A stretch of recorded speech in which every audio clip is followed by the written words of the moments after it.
Express, an international courier service. Mrigashira కార్తె వచ్చిందంటే సకల జనులకు ఊరట కలుగుతుంది. అప్పటి వరకు గ్రీష్మ తాపంతో అల్లాడిపోతున్న సర్వకోటి జీవాలు తొలకరి జల్లులతో స్వాంతన చెందుతాయి.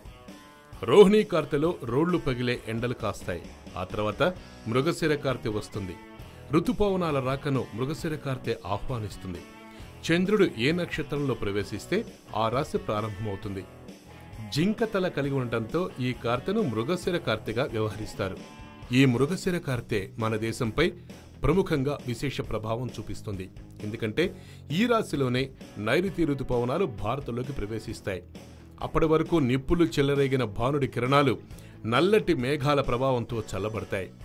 దేశానికి జీవధార అయిన వర్షాలతో నేల తల్లి పులకరించిపోతుంది. రైతులు తొలకరి జల్లులు పడగానే దుక్కి దున్ని పంటలు వేసేందుకు సిద్ధమవుతారు. ఏరువాక సాగే కాలం అని కూడా అంటారు. ఈ నక్షత్రం దేవగణానికి చెందింది.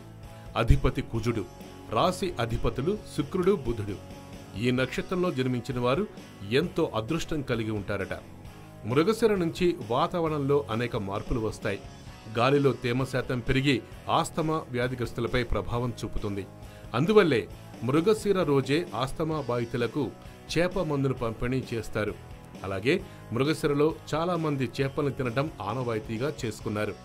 ఈ రోజు చేపల్ని భుజించడం వల్ల ఆరోగ్యానికి మంచిదనే నమ్మకం కూడా ఉంది. అందుకే సంవత్సరంలో ఈ ఒక్కరోజైనా చేపలను తినాలని అంతా భావిస్తారు. ఇది మృగశిర కార్తె విశిష్టత.